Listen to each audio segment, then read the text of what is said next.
This message is for those of you that used to be consultants and are now employed or on a long-term engagement where you're working in an organization to try to improve it from the inside out.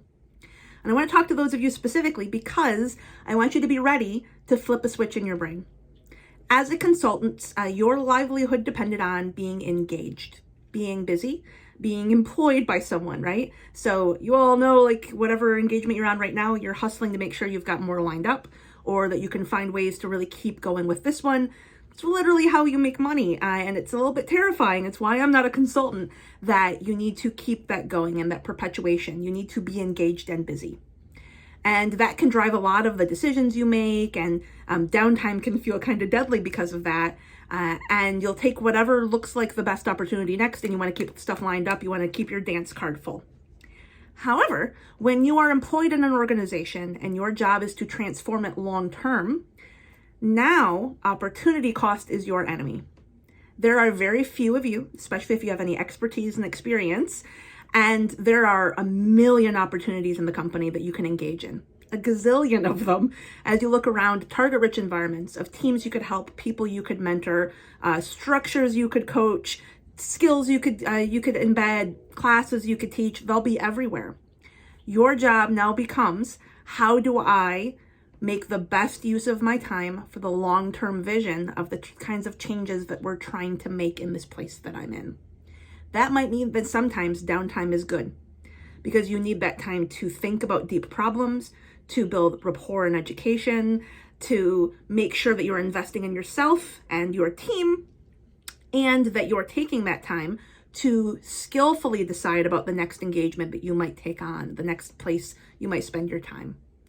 You also need to be very ready to cancel engagements. So if you are working with an organization and you find out that something is happening, there's a red flag here, that you go, oh, I thought this was a good use of my time, but it is no longer. You need to be very ready to pivot and engage somewhere else.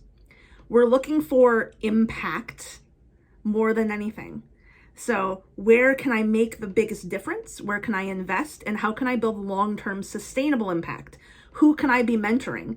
Can I stop facilitating workshops and instead mentor someone who can then continue facilitating these when I'm gone?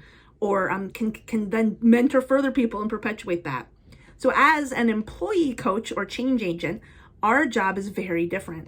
Our job is to be careful with our time and to see busyness as terrible, to see being locked into a long-term engagement as terrible because it limits our adaptability and our flexibility, and it really makes it so that we have high opportunity cost with every engagement we take on.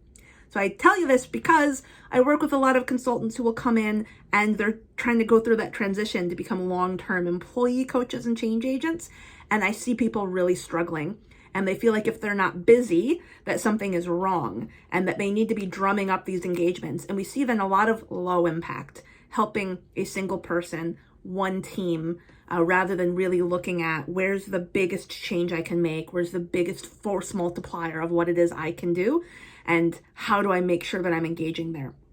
So if you're flipping that switch, please get ready. You'll save us a lot of time and heartache and really be looking at your skills and experience are rare. How do you make sure that you are applying them to really change the organizations you're in a sustainable way?